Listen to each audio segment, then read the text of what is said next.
আসসালামু আলাইকুম। এটিএন বাংলা সংবাদে সবাইকে স্বাগত জানাচ্ছি। আফরোজ আক্তার কামাল। শুরুতেই বিআরবি কেবলস সংবাদ শিরোনাম। আজ ঐতিহাসিক জুলাই গণ অভ্যুত্থান দিবস। ফ্যাসিবাদ বিরোধী সব পক্ষের উপস্থিতিতে সংসদ ভবনের দক্ষিণ প্লাজায় ঘোষণাপত্র পাঠ করবেন প্রধান উপদেষ্টা। দিনব্যাপী থাকবে নানা অনুষ্ঠান। শেখ হাসিনাকে ফেরত পাঠাতে ইতিবাচক সাড়া দেয়নি ভারত, জানালেন পররাষ্ট্র উপদেষ্টা তৌহিদ হোসেন। নেওয়া হবে আন্তর্জাতিক সহযোগিতা।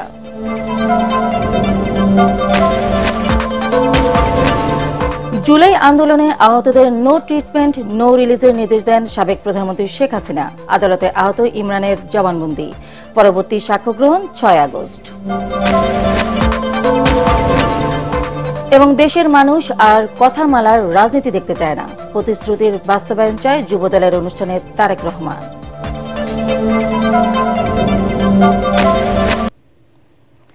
শুনছিলেন বিআরবি কেবলস সংবাদ শিরোনাম। এবার বিস্তারিত। আজ 5 আগস্ট ঐতিহাসিক জুলাই গণ অভ্যুত্থান দিবস। গণ আন্দোলনে স্বৈরশাসক শেখ হাসিনার পতনের পর দেশ ছেড়ে পালিয়ে যাওয়ার দিন। 2024 সালের এই দিনে দেশের ছাত্র জনতা স্বৈরাচার বিরোধী আন্দোলনে ঝাঁপিয়ে পড়ে সৃষ্টি করেন নতুন ইতিহাস। জুলাই গণ অভ্যুত্থান দিবস ঘিরে রাজধানী জুড়ে নেওয়া হয়েছে নানা কর্মসূচি। বিকেল 5টায় মানিক মিয়া এভিনিউয়ের অনুষ্ঠান থেকে ঐতিহাসিক জুলাই ঘোষণাপত্র পাঠ করবেন প্রধান উপদেষ্টা ডক্টর মোহাম্মদ ইউনূস। দিবসটি উপলক্ষে আলাদা বাণী দিয়েছেন রাষ্ট্রপতি মোহাম্মদ শাহাবুদ্দিন এবং প্রধান উপদেষ্টা ডক্টর মোহাম্মদ ইউনূস। বাণীতে জুলাই শহীদদের প্রতি গভীর শ্রদ্ধা জানিয়ে ফ্যাসিবাদ মুক্ত ন্যায় ভিত্তিক বাংলাদেশ গড়ার আহ্বান জানানো হয়েছে। জাহিদুল আলমের রিপোর্টে বিস্তারিত।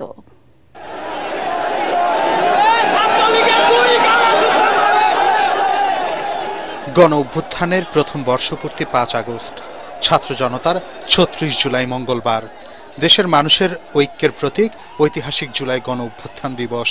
2024 সালের এই দিনে ছাত্র জনতার নজিরবিহীন আন্দোলনের মুখে দেশ ছেড়ে পালিয়ে যেতে বাধ্য হন তৎকালীন প্রধানমন্ত্রী শেখ হাসিনা। ইতিহাসের পাতায় লেখা হয় বাংলাদেশের জনগণের বিজয়ের নতুন অধ্যায়। দিবসটি উপলক্ষে মঙ্গলবার জাতীয় সংসদের পাশে মানিক মিয়া এভিনিউতে আয়োজন করা হয়েছে দিনব্যাপী নানা অনুষ্ঠান। এই আয়োজন থেকে বিকেল 5টায় জুলাই ঘোষণাপত্র পাঠ করবেন অন্তর্বর্তী সরকারের প্রধান উপদেষ্টা ডক্টর মোহাম্মদ ইউনূস। জুলাই গণ অভ্যুত্থান দিবস উপলক্ষে পৃথক বাণী দিয়েছেন রাষ্ট্রপতি মোহাম্মদ শাহাবুদ্দিন ও প্রধান উপদেষ্টা ডক্টর মোহাম্মদ ইউনূস। রাষ্ট্রপতি তার বাণীতে সুখী সমৃদ্ধ বাংলাদেশ গড়ে তুলতে ফ্যাসিবাদের মূলোৎপাটন করে জুলাইয়ের চেতনার পরিপূর্ণ বাস্তবায়নের তাগিদ দেন। একই সাথে জানান, জুলাই গণ অভ্যুত্থানে শহীদদের পরিবার ও আহতদের জন্য ন্যায় বিচার নিশ্চিতে রাষ্ট্র অঙ্গীকারবদ্ধ। তিনি আশা করেন চলমান সংস্কার প্রক্রিয়ার মধ্য দিয়ে গণ অভ্যুত্থানের আশা আকাঙ্ক্ষা প্রতিফলিত হবে, গড়ে উঠবে ন্যায় ও সাম্যভিত্তিক নতুন বাংলাদেশ। অন্যদিকে প্রধান উপদেষ্টা ডক্টর মোহাম্মদ ইউনূস তার বাণীতে বলেন, টানা 16 বছরের স্বৈরাচারী অপশাসনের বিরুদ্ধে সম্মিলিত বিস্ফোরণ ছিল জুলাই গণ অভ্যুত্থান। পতিত স্বৈরাচার ও তার স্বার্থলোভী গোষ্ঠী এখনও দেশকে ব্যর্থ করার ষড়যন্ত্রে লিপ্ত থাকায় দলমত নির্বিশেষে সবাইকে একসাথে সেই ষড়যন্ত্র মোকাবেলা করার আহ্বান জানান তিনি। ডক্টর ইউনূস বলেন, টেকসই রাজনৈতিক সমাধানের পাশাপাশি শান্তিপূর্ণ, অবাধ, নিরপেক্ষ নির্বাচনের মাধ্যমে জনগণের কাছে রাষ্ট্রের সকল ক্ষমতা ফিরিয়ে দিতে অন্তর্বর্তী সরকার অঙ্গীকারবদ্ধ। এছাড়া দিবসটি উপলক্ষে মানিক মিয়া এভিনিউতে থাকবে আলোচনা, সাংস্কৃতিক অনুষ্ঠানের পাশাপাশি বিশেষ drone show. Zahidul Alam, ATN Bangla. Sheikh হাসিনাকে ফেরত পাঠানোর ব্যাপারে বাংলাদেশের প্রস্তাবে ভারত ইতিবাচক সাড়া দেয়নি জানিয়ে পররাষ্ট্র উপদেষ্টা তৌহিদ হোসেন বলেছেন, তাকে ফেরত আনতে প্রয়োজনে আন্তর্জাতিক সহযোগিতা নেওয়া হবে। রাজধানী ফরেন সার্ভিস একাডেমিতে জুলাই গণ অভ্যুত্থান দিবস উপলক্ষে পররাষ্ট্র মন্ত্রণালয় আয়োজিত আলোচনা সভায় একথা বলেন তিনি। এ সময় আইন উপদেষ্টা ডক্টর আসিফ নজরুল বলেন, আওয়ামী লীগ আমলের মতো ভুতুড়ে নির্বাচনের ইতিহাস বিশ্বে বিরল। মিজান শাহজানের রিপোর্ট। ফরেন সার্ভিস ক্যাডারের কর্মকর্তাদের নিয়ে জুলাই গণ অভ্যুত্থান দিবস উপলক্ষে এই সেমিনারের আয়োজন করে পররাষ্ট্র মন্ত্রণালয়। এ সময় আইন, বিচার ও সংসদ বিষয়ক উপদেষ্টা ডক্টর আসিফ নজরুল বলেন, শুধু সংবিধান পরিবর্তন করলে হবে না, দরকার প্রকৃত শিক্ষা। শেখ হাসিনার আমলে যে বাইস ছিল, যে আপনার মালিকানার রাজনীতি, ত্যাগ দেওয়ার রাজনীতি, অসহিষ্ণুতা, মিথ্যাচার, দুর্নীতি, এগুলো কি দূর করেছি? এগুলো আমরা দূর করতে পেরেছি। এগুলি দূর করার জন্য কি আমার সংবিধান পরিবর্তন করতে হবে? সত্যি কথা বলার জন্য কি সংবিধান লাগবে? তিনি বলেন, বাংলাদেশের পাসপোর্ট নিয়ে বিদেশে গেলে তুচ্ছ তাচ্ছিল্যের শিকার হতে হয়। অনেক দেশ আপনার এয়ারপোর্টে যাওয়ার সময় এমন ভাবে তাকায় মনে মরে যায় আপনার। এত বড় বড় যে কথা বলি যে এমন দেশটি কোথাও খুঁজে পাবে না, তো তুমি কি দেশ বানিয়েছি আমরা, যে দেশে পাসপোর্ট নিয়ে গেলে অন্য দেশে নিচু চোখে দেখে। পররাষ্ট্র উপদেষ্টা তৌহিদ হোসেন এই বাস্তবতা স্বীকার করে বলেন, ৩৩ বছর পররাষ্ট্র ক্যাডারে চাকরি করে এমন উপলব্ধি তার বহুবার হয়েছে। যখন একজন তরুণ উদ্ধার হন পানি থেকে ভূমধ্যসাগর, তিনি নিঃসন্দেহে একজন ভিকটিম, তিনি কিন্তু আইনও ভেঙেছেন এবং তার আইন ভাঙার পেছনে আরো কিছু মানুষ আছে, আরো শক্তিশালী যারা আইন ভেঙেছে, তাদেরকে যদি আমরা ধরতে না পারি, সবুজ পাসপোর্টের এই যে দুরবস্থা এটা দূর হবে। তিনি বলেন, জুলাই আন্দোলনে নিষ্ঠুরতার দায়ে শেখ হাসিনার বিচার হতেই হবে। তাকে ফেরাতে আন্তর্জাতিক সহযোগিতার দরকার হলে তা নেবে সরকার। এবারে নিষ্ঠুরতা ছিল অপরিসীম, অবিশ্বাস্য, এটাকে বিশেষ মর্যাদা দিয়েছে এবং পাশাপাশি যে এই নিষ্ঠুরতা সত্ত্বেও কিন্তু মানুষ পিছিয়ে আসে। আলোচকরা বলেন, দেশের ইতিহাসে মাত্র 4টি নির্বাচনে জনগণের ইচ্ছার প্রতিফলন ঘটেছে। এবারে নির্বাচন হতে হবে সবচেয়ে গ্রহণযোগ্য। মিজান শাহজাহান, এটিএন বাংলা, ঢাকা। জুলাই আন্দোলনের সময় ক্ষমতাচ্যুত প্রধানমন্ত্রী শেখ হাসিনা পঙ্গু হাসপাতালে আহতদের দেখতে গিয়ে নো ট্রিটমেন্ট নো রিলিজ নির্দেশ দেন। ফলে ওই হাসপাতালে ভর্তি থাকা গুরুতর আহতরা কোনো চিকিৎসাই পাননি। এমনকি অন্য হাসপাতালে যাওয়ার সুযোগ দেওয়া হয়নি তাদের। আন্তর্জাতিক অপরাধ ট্রাইব্যুনালে শেখ হাসিনা সহ 3 আসামির বিরুদ্ধে মানবতা বিরোধী অপরাধের মামলার সাক্ষ্য গ্রহণের দ্বিতীয় দিনে জবানবন্দিতে এসব কথা বলেন আন্দোলনের গুলিতে পা হারানো আব্দুল্লাহ আল ইমরান। পরে বিচারপতি গোলাম মর্তুজা মজুমদারের নেতৃত্বাধীন 3 সদস্যের ট্রাইব্যুনাল পরবর্তী সাক্ষ্য গ্রহণের জন্য 6 আগস্ট দিন ঠিক করেন। আরো জানাচ্ছেন হুমায়ুন চিস্তি। ক্ষমতাচ্যুত প্রধানমন্ত্রী শেখ হাসিনা, সাবেক স্বরাষ্ট্রমন্ত্রী আসাদুজ্জামান খান কামাল ও সাবেক আইজিপি চৌধুরী আব্দুল্লাহ আল মামুনের বিরুদ্ধে মানবতাবিরোধী অপরাধের মামলার সাক্ষ্য গ্রহণের দ্বিতীয় দিনে জুলাই আন্দোলনে আহত 2 জন সাক্ষ্য দেন। এদিন এ মামলায় গ্রেপ্তার থাকা একমাত্র আসামি ও রাজসাক্ষী সাবেক আইজিপি চৌধুরী আব্দুল্লাহ আল মামুনকে সকালে ট্রাইব্যুনালে হাজির করা হয়। বেলা 11:30টার পর শুরু হয় সাক্ষ্য গ্রহণ। আন্দোলনে পুলিশের গুলিতে পা হারানো শিক্ষার্থী আব্দুল্লাহ আল ইমরান সেদিনের ঘটনার বর্ণনা দেন। এ সময় তিনি বলেন, আহতদের দেখতে গিয়ে পঙ্গু হাসপাতাল কর্তৃপক্ষকে নো ট্রিটমেন্ট নো রিলিজের নির্দেশ দেন তখনকার প্রধানমন্ত্রী শেখ হাসিনা। চিকিৎসা না পেয়ে দুর্দশার কথা বলতে গিয়ে কেঁদে ফেলেন তিনি। হাসপাতালে ভর্তি ছিলেন, ভালো মতো চিকিৎসা হয় নাই। ওনার সামনে বলা হয়েছে যে নো রিলিজ নো ট্রিটমেন্ট। উনি মনে করেছিলেন যে হয়তো চিকিৎসা হবে, কিন্তু পরবর্তী যে অবস্থাগুলো দেখেছেন উনি, তাতে ওনার কাছে মনে হয়েছে যে নো রিলিজ নো ট্রিটমেন্ট অর্থ হচ্ছে যে রিলিজও দেওয়া হবে না, ট্রিটমেন্টও দেওয়া হবে না, এবং ওনার পা পচে গেছে কিন্তু চিকিৎসা দেওয়া হয়নি। ওনাকে বলা হয়েছে সকাল 8টায় অপারেশনে নিয়ে যাওয়া হয়নি। আরও বিভিন্ন অনিয়ম, ক্যাবিন দেওয়া হয়নি, দুর্গন্ধে মানুষ থাকতে পারছিল না, সেইখানে তাদেরকে সহায়তা করার মতো লোক ছিল না। এ ধরনের বিস্তারিত বর্ণনা উনি দিয়েছেন। এরপর রাষ্ট্রপক্ষের তৃতীয় সাক্ষী হিসেবে জবানবন্দি দেন আন্দোলনের সময় যাত্রাবাড়িতে পুলিশের গুলিতে চোখ হারানো পারভিন। তিনি জানান, আহত একজনকে বাঁচাতে গেলে পুলিশ তাকে লক্ষ্য করে এলোপাথারি গুলি ছোড়ে। এতে তার একটি চোখ নষ্ট হয়ে যায়।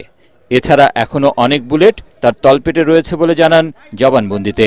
জবানবন্দি শেষে শেখ হাসিনা সহ জড়িতদের সর্বোচ্চ শাস্তি দাবি করেন বর্তমানে 8 মাসের অন্তঃসত্ত্বা পারভিন। কিভাবে ঘটনা ঘটেছে তার পূর্ণ বর্ণনা ট্রাইব্যুনালে দিয়েছেন। আহত ব্যক্তিকে উদ্ধার করতে গেছিলেন, তাকে কিভাবে হত্যা করা হয়েছে, তার চোখে কিভাবে গুলি করা হয়েছে তার বর্ণনা দিয়েছে। তার চিকিৎসা করা হয়নি, 5 তারিখের আগে ভালো হবে সেটার বর্ণনা দিয়েছেন। 5 তারিখের পরে তার চিকিৎসা ভালো হয়েছে সেটা বলেছেন। জবানবন্দি শেষে দুজনকেই জেরা করেন পলাতক শেখ হাসিনা সহ 2 আসামির পক্ষে রাষ্ট্রনিযুক্ত আইনজীবী আমির হোসেন। গতকাল এ মামলায় সূচনা বক্তব্য উপস্থাপনের পর সাক্ষ্য গ্রহণ শুরু হয়। পরবর্তী সাক্ষ্য গ্রহণ আগামী 6 আগস্ট। হুমায়ুন চিস্তি, এটিএন বাংলা, ঢাকা। দেশের মানুষ আর কথা মালার রাজনীতি দেখতে চায় না, প্রতিশ্রুতির বাস্তবায়ন দেখতে চায় বলে জানিয়েছেন বিএনপির ভারপ্রাপ্ত চেয়ারম্যান তারেক রহমান। জুলাই গণঅভ্যুত্থানের বর্ষপূর্তি উপলক্ষে আয়োজিত যুব সমাবেশে তিনি বলেন, গণমানুষের সমর্থন ছিল বলেই বিএনপি শত নিপীড়নের মধ্য দিয়েও টিকেছিল। বিএনপি জনগণের কল্যাণে নেওয়া কর্মসূচি বাস্তবায়নের দলের পক্ষে রায় দেওয়ার আহ্বান জানান তারেক রহমান। কামরুজ্জামান রাজীবের রিপোর্ট।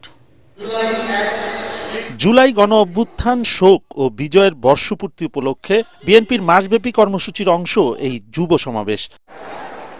রাজধানীর রমনা ইঞ্জিনিয়ার্স ইনস্টিটিউশন প্রাঙ্গণে যুবদলের এই সমাবেশে ফ্যাসিবাদ বিরোধী আন্দোলনে গুম ও খুনের শিকার ৭৮ নেতাকর্মীর পরিবারকে দেয়া হয় আর্থিক অনুদান ও সম্মাননা। এ সময় পতিত স্বৈরাচার শেখ হাসিনা সরকারের নির্যাতন নিপীড়নের কথা তুলে ধরেন শহীদ পরিবারের সদস্যরা। আহ্বান জানান দেশে যেন আর ফ্যাসিবাদী শাসন ফিরে না আসে।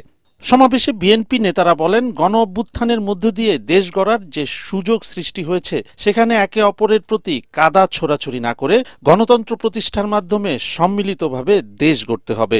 আমরা এই যে একটা সুযোগ পেয়েছি বাংলাদেশে আবার গণতন্ত্রকে তৈরি করবার, বাংলাদেশকে আবার অর্থনৈতিকভাবে সমৃদ্ধ করবার, আসুন সবাই মিলে একসাথে কাজ করে আমরা বাংলাদেশকে সেই দিকে এগিয়ে যাই, মাথায় উঁচু করে দাঁড়াই। দেশের মানুষ 17 বছর আন্দোলন করেছে কিন্তু ভোটের জন্য। এই ভোট এই সরকারের কাছ থেকে আমরা আদায় করেই ছাড়ব। সমাবেশে লন্ডন থেকে ভার্চুয়ালি যুক্ত হয়ে দলের ভারপ্রাপ্ত চেয়ারম্যান তারেক রহমান বলেন, দেশের মানুষের রায় পেলে জনগণের কল্যাণে নেয়া পরিকল্পনা বাস্তবায়ন করবে বিএনপি। শুধু প্রতিশ্রুতি নয়, বিএনপির আগামীর রাজনীতি হবে বাস্তবায়নের। এই মুহূর্তে বাংলাদেশের মানুষ কথামালার রাজনীতি আর চাচ্ছে না, তারা একটি পরিবর্তন চাচ্ছে, প্রতিশ্রুতি চাচ্ছে না, বরং প্রতিশ্রুতির বাস্তবায়ন চাচ্ছে। বিএনপি জনগণের জীবন মান উন্নয়নের সুনির্দিষ্টভাবে কতগুলো পরিকল্পনা গ্রহণ করছে। এই পরিকল্পনাগুলো বাস্তবায়নের জন্য কিন্তু প্রয়োজন আমাদের জনগণের সমর্থন, প্রয়োজন বিএনপির প্রতি জনগণের রায়। তিনি বলেন, দেশের মানুষ পাশে ছিল বলেই স্বৈরাচার পতনের আন্দোলন সফল হয়েছে। তাই আপামর জনগণের আস্থা ধরে রাখাই বিএনপির মূল লক্ষ্য। আপনাদের প্রতি জনগণের বিশ্বাস ছিল, এই কারণেই আপনারা সাহসের সঙ্গে প্রতিবাদ প্রতিরোধ গড়ে তুলতে পেরেছেন। সুতরাং আপনাদের প্রতি জনগণের সেই আস্থা ও বিশ্বাস ধরে রাখুন। মনে রাখবেন, জনগণের আস্থা অর্জন করতে পারলে আপনি নেতা, জনগণ প্রত্যাখ্যান করলে আপনি নেতা নন। তারেক রহমান আরো বলেন, জনগণের সমর্থন নিয়েই সঠিক নেতৃত্ব নিশ্চিত করতে চায় তার দল। জনগণের আস্থায় থাকুন। কামরুজ্জামান রাজীব, এটিএন বাংলা, ঢাকা। 5 আগস্টকে ঘিরে নাশকতার সংখ্যা নেই বলে জানিয়েছেন স্বরাষ্ট্র উপদেষ্টা জাহাঙ্গীর আলম চৌধুরী। সচিবালয়ে কোর কমিটির বৈঠক শেষে উপদেষ্টা আরও বলেন, আগামী জাতীয় নির্বাচনে আওয়ামী লীগ অংশ নিতে পারবে কিনা সে বিষয়ে সিদ্ধান্ত নেবে সরকার। তবে সুষ্ঠুভাবে ভোট শেষ করতে বদ্ধপরিকর স্বরাষ্ট্র মন্ত্রণালয়। তিনি বলেন, আগের চেয়ে আইনশৃঙ্খলা পরিস্থিতির উন্নতি হয়েছে, তবে কাঙ্ক্ষিত অবস্থায় আসেনি। এ সময় স্বরাষ্ট্র উপদেষ্টা দাবি করেন, 54 বছরে দেশের আইনশৃঙ্খলা পরিস্থিতি কখনোই খুব ভালো ছিল না। রিপোর্টে জানাচ্ছেন মাহবুব কবির চপল। নভেম্বর মাসে নির্বাচনের ট্রেন ছেড়ে দিচ্ছে, মিস করলে আপনারা পিছিয়ে পড়বেন। গত নির্বাচনে বিএনপির অংশগ্রহণ নিয়ে কটাক্ষ করেছিলেন আওয়ামী লীগের সাধারণ সম্পাদক ওবায়দুল কাদের। এখন তার দলই নির্বাচনী ট্রেনে উঠতে পারবে কিনা তা নিয়ে সংশয় দেখা দিয়েছে। সংসদ নির্বাচন কেন্দ্র করে প্রস্তুতি নিচ্ছে বিএনপি, জামায়াত, এনসিপি সহ বিভিন্ন রাজনৈতিক দল। তবে মাঠে নেই আওয়ামী লীগ। নির্বাচন করতে পারবে কিনা আসেনি সে ঘোষণাও। স্বরাষ্ট্র উপদেষ্টা বলছেন, নির্বাচনে কে অংশ নেবে সেটা দেখার দায়িত্ব তাঁর মন্ত্রণালয়ের নয়, তারা সুষ্ঠু নির্বাচনের প্রস্তুতি নিচ্ছেন। সামনে নির্বাচন নিয়ে পুলিশের প্রস্তুতি কেমন এবং এই নির্বাচনে আওয়ামী লীগ অংশ নেবে কি নেবে না এরকম অনেক আলোচনা চলছে। কে অংশ নিবে কে অংশ নিবে না এটা আমার স্বরাষ্ট্র মন্ত্রণালয়ের প্রশ্ন না। আমার হলো নির্বাচন যেসব হবে, যেসব আইন শৃঙ্খলা পরিস্থিতি যেন ভালো থাকে, এই জন্য আমরা সব ধরনের প্রস্তুতি নিচ্ছি। আমরা কিন্তু ট্রেনিংও করাচ্ছি এবং সরকারের একটাই হলো যে তারও কিন্তু একটু ওই ফোর্সের সংখ্যা বাড়ানোর জন্য কিন্তু একটা দিয়ে দিচ্ছে, স্যাংশন দিয়ে দিচ্ছে। তিনি জানান, 5 আগস্ট আওয়ামী লীগ সরকার পতনের বর্ষপূর্তিতে নাশকতার কোনো শঙ্কা নেই। তারপরও পর্যাপ্ত প্রস্তুতি নিয়ে রেখেছে আইনশৃঙ্খলা বাহিনী। 3 আগস্ট সম্বন্ধে একটা কিন্তু আতঙ্ক ছিল, 5 আগস্টের সঙ্গে দেখেন তো কোনো ধরনের আতঙ্কের কোনো কারণেই নেই। আল্লাহ দিলে সব কিছু, সব প্রোগ্রাম হবে এবং সব ভালোভাবে হয়ে যাবে। সতর্কতা তো সরকার তো সবকিছু ব্যাপারে সতর্ক থাকতে হয়। স্বরাষ্ট্র উপদেষ্টা দাবি করেন, বাংলাদেশের আইনশৃঙ্খলা পরিস্থিতি কখনোই খুব ভালো ছিল না, এ সরকারও কাঙ্ক্ষিত মাত্রায় আনতে পারেনি। তবে মব ভায়োলেন্স নিয়ন্ত্রণে সর্বোচ্চ গুরুত্ব দেয়া হচ্ছে। মব ভায়োলেন্স তো কমছে, এটা আস্তে আস্তে একেবারে এলিমিনেট হয়েছে। আমরা এই মব এর ক্ষেত্রে কোনো ধরনের ছাড় আমরা দিব না। আইন শৃঙ্খলা পরিস্থিতি যে খুব ভালো, এই 54 বছরে আমাদের কোনো মিডিয়ায় বা কোনো কিছুতে বা সাধারণ পারসেপশনও আছে কোথাও? ডেভেলপ কান্ট্রিগুলি স্পেশালি স্ক্যান্ডিনেভিয়ান কান্ট্রিগুলির সাথে তুলনা করেন, আমাদের ওই স্ট্যান্ডার্ডে আমরা কোনো সময় যেতে পারিনি। আমরা হয়তো দোয়া করব আমরা না পারি, হয়তো ভবিষ্যতে যারা আসবে তারা যেন যেতে পারে। কম সুরক্ষিত রাজনৈতিক দলগুলোকে বেশি নিরাপত্তা দেয়া হচ্ছে বলে স্বীকার করেন স্বরাষ্ট্র উপদেষ্টা। যে বেশি ভালনারেবল তারা একটু বেশি প্রোটেকশন দেওয়া হয়। মাহবুব কবির চপল, ATN বাংলা, ঢাকা। সংস্কার ও জুলাই সনদের নামে অবাস্তব ও অগ্রহণযোগ্য প্রস্তাব দেওয়া হলে তা হবে জাতীয় নির্বাচনকে বাধাগ্রস্ত করার চক্রান্ত বলে মন্তব্য করেছেন বিএনপি স্থায়ী কমিটির সদস্য সালাউদ্দিন আহমেদ। গুলশানের বাসায় সাংবাদিকদের সাথে মত বিনিময়ে তিনি আরও বলেন, অনির্বাচিত ব্যক্তিদের দিয়ে নয় সংস্কার, সংবিধান সংশোধন হতে হবে নির্বাচিত জনপ্রতিনিধিদের মাধ্যমে। বিএনপি সংস্কারের বিষয়ে সবসময় আন্তরিক দাবি করে তিনি বলেন, ঐক্যমত্য কমিশনের বৈঠকে অংশগ্রহণ ও মতামত দিয়ে সব ধরনের সহযোগিতা করে যাচ্ছে তার দল। সালাউদ্দিন আহমেদ জানান, 6টি সংস্কার কমিশনের 19টি মৌলিক সংস্কার প্রস্তাবের 12টিতে একমত হয়েছে বিএনপি। নোট অব ডিসেন্ট দিয়েছে 7টিতে। মঙ্গলবার মানিক মিয়া এভিনিউতে জুলাই ঘোষণাপত্র প্রদান অনুষ্ঠানে বিএনপিকে এখনো আমন্ত্রণ জানানো হয়নি বলেও জানান তিনি। কোনো অবাস্তব এবং অলিক প্রক্রিয়ার কথা যদি বলা হয়, তাতে করে আমাদের মনে হবে হতে পারে যে তাহলে কি নির্বাচনকে বিলম্বিত করার জন্য কোনো রকমের উদ্দেশ্য আছে কিনা সকল প্রস্তাবের মধ্যে। কারণ নির্বাচিত সরকারের কাছে যদি এই প্রতিশ্রুতি বাস্তবায়নের দায়িত্ব না দেয়া হয়, তাহলে কাকে দেয়া হবে? অনির্বাচিত সরকারের কাছে? অনির্বাচিত সরকার তো বর্তমানে আছে। জুলাই জাতীয় সনদের খসড়া আমাদের কাছে দেয়া হয়েছে, সেটা আগামীকালকে যদি আমাদের কাছে প্রেরণ করে আমরা কালকেই সই করব। সংবিধানের 4র্থ তফসিলে সেটার বর্ণনা থাকবে এবং সেই জায়গায় যে জুলাই ছাত্র গণ অভ্যুত্থানের পথ ধরে এই যে প্রতিষ্ঠা হলো সরকার, তার সকল কর্মকাণ্ডকে বৈধতা দেওয়ার একটা বর্ণনা থাকতে হয়। এটাই আমাদের ট্রেডিশন, সেই অনুসারে আমরা সেখানে স্বীকৃতি দেব। ফ্যাসিস্ট আওয়ামী লীগ সরকার জঙ্গি নাটক সাজিয়ে দেশের নাগরিকদের প্রজা বানিয়ে রেখেছিল বলে মন্তব্য করেছেন শিক্ষা উপদেষ্টা ডক্টর CR আবরার। রোববার রাতে রাজধানীর যাত্রাবাড়ির গোলাপবাগ মাঠে মাদ্রাসা ও কারিগরি শিক্ষা বোর্ডের আয়োজনে মাদ্রাসা রেসিস্ট্যান্স ডেতে অংশ নিয়ে তিনি কথা বলেন। এ সময় জুলাই অভ্যুত্থানে শহীদদের বিচার নিয়ে এখনো প্রহসন চলছে বলে জানান শহীদ পরিবারের সদস্যরা। আরো জানাচ্ছেন মাজহারুল হক মুহাজির। হাজারো শহীদের পিতাদের প্রতি আমি একজন, যে আমার সন্তানের শেষ ইচ্ছাটুকু, শেষ মুহূর্তের কথাটুকু শুনতে পারেনি। প্রিয় সন্তানের জন্য এভাবেই কান্নায় ভেঙে পড়েন শহীদ মুনতাসির রহমান আলিফের বাবা। আমার সন্তানের শেষ চাহিদাটা আমি দিতে পারিনি। মাদ্রাসা পড়ুয়া ছেলের বিচার যে গতিতে চলছে তাতে সন্তুষ্ট নন তার পরিবার।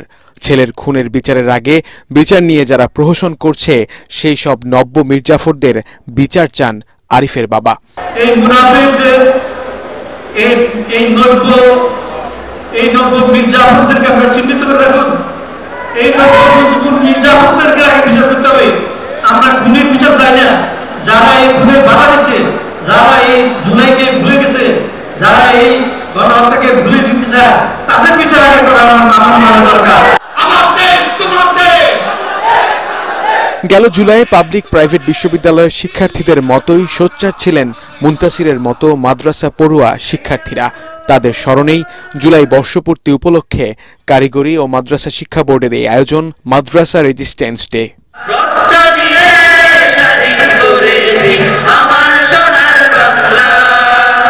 বিকেল থেকে শুরু হওয়া এই আয়োজনে ছিল ইসলামিক পরিবেশনা।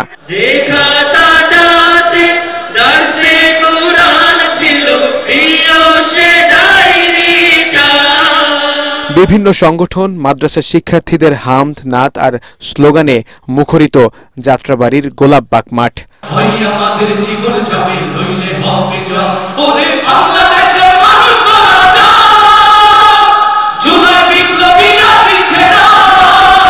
এ সময় শিক্ষা উপদেষ্টা ডক্টর সিআর আবরার শহীদদের আকাঙ্ক্ষার বাংলাদেশ গড়ে তোলার আহ্বান জানান। আমাদের প্রজন্ম মোটামুটি ভাবে স্বীকার করে নিয়েছিলাম একটা জালেমের কাছে যে আমাদেরকে নাগরিক থেকে প্রজা বানিয়ে জঙ্গিদের নাটক সাজানো হয়েছিল সেই সময়, এবং সেই নাটকে কত তরুণ, কত সাধারণ মানুষ, কত ধর্মপ্রাণ মানুষের তাদের জীবন থেকে কত দিন সেখান থেকে চলে গেছে, কেউ কেউ মৃত্যুবরণ করেছেন পর্যন্ত। অবিলম্বে ভারত থেকে শেখ হাসিনাকে দেশে এনে বিচারের তাগিদও দেন আয়োজকরা। রক্তস্নাত বিপ্লবের সুরক্ষায় প্রয়োজনে আরেকটি বিপ্লব হবে। মাজহারুল হক মুহাজির, এটিএন বাংলা, ঢাকা। মুজিব পরিবারের অবৈধ সম্পত্তি বাজেয়াপ্ত করে জুলাই গণঅভ্যুত্থানে আহত ও নিহতদের পরিবারের মাঝে বন্টনের দাবি জানিয়েছেন debate for democracy chairman Hasan Ahmed Chowdhury কিরণ।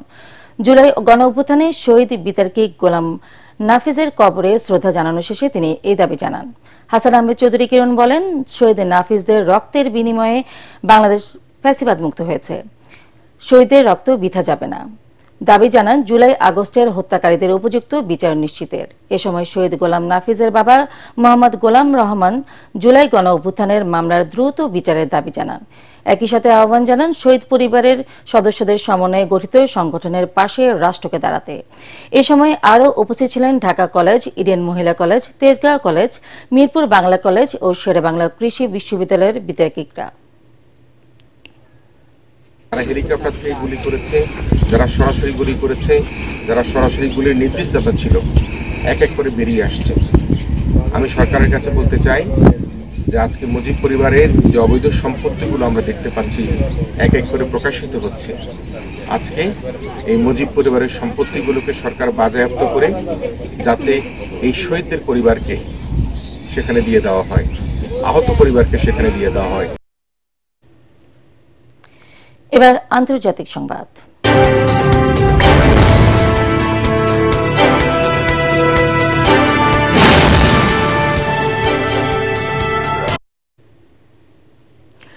রাশিয়ার জ্বালানি তেল কেনার মাধ্যমে ভারত ইউক্রেন যুদ্ধে মস্কোকে অর্থায়ন করছে বলে অভিযোগ করেছে যুক্তরাষ্ট্র।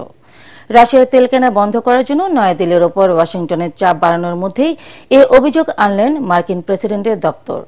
এ বিষয়ে ডোনাল্ড ট্রাম্পের শীর্ষ সহযোগী স্টেফেন মিলার বলেন, রাশিয়ার কাছ থেকে ভারতের তেল কিনে যুদ্ধে অর্থায়ন কোনোভাবেই গ্রহণযোগ্য নয়। এছাড়া ভারত যে রাশিয়ার তেল কিনছে এক্ষেত্রে তারা পরোক্ষভাবে চীনের সঙ্গেও সম্পৃক্ত। তবে যুক্তরাষ্ট্রের এই অভিযোগের বিষয়ে জানতে চাইলে ওয়াশিংটনে ভারতীয় দূতাবাস কোনো মন্তব্য করেনি।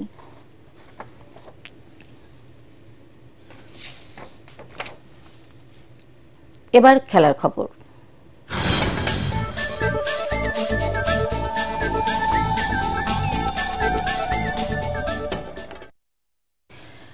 ক্রিকেট বোর্ডের পরিচালক পদে থাকা কেউই cricketers welfare association of Bangladesh কোয়াবের নির্বাচনে অংশ নিতে পারবে না। বিসিবিতে এক সভা শেষে গণমাধ্যমে এমনটাই জানিয়েছেন কোয়াব আহ্বায়ক কমিটির প্রধান সেলিম শাহেদ। এর আগে কোয়াব কাঠামোতে পরিবর্তনের কথা জানানো হয়েছিল। নতুন করে গঠিত হতে যাওয়া কমিটিতে থাকবে একজন সভাপতি, একজন সিনিয়র সহসভাপতি, একজন সহসভাপতি এবং 8 জন কার্যনির্বাহী সদস্য।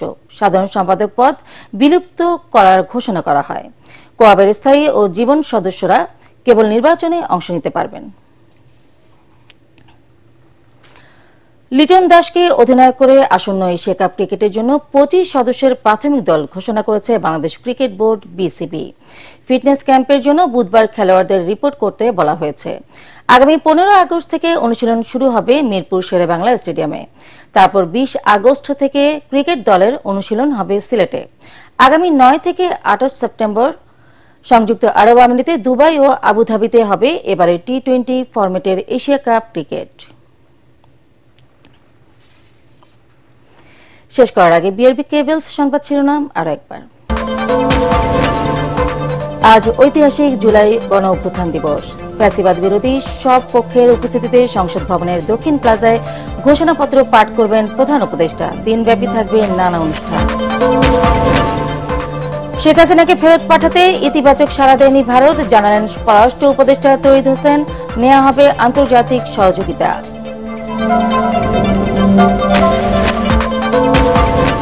জুলাই আন্দোলনে আহতদের নো ট্রিটমেন্ট নো রিলিজের নির্দেশ দেন সাবেক প্রধানমন্ত্রী শেখ হাসিনা। আদালতে আহত ইমরানের জবানবন্দি, পরবর্তী সাক্ষ্য গ্রহণ 6 আগস্ট। এবং দেশের মানুষ আর কথামালার রাজনীতি দেখতে চায় না, প্রতিশ্রুতির বাস্তবায়ন চায় যুবদলের অনুষ্ঠানে তারেক রহমান।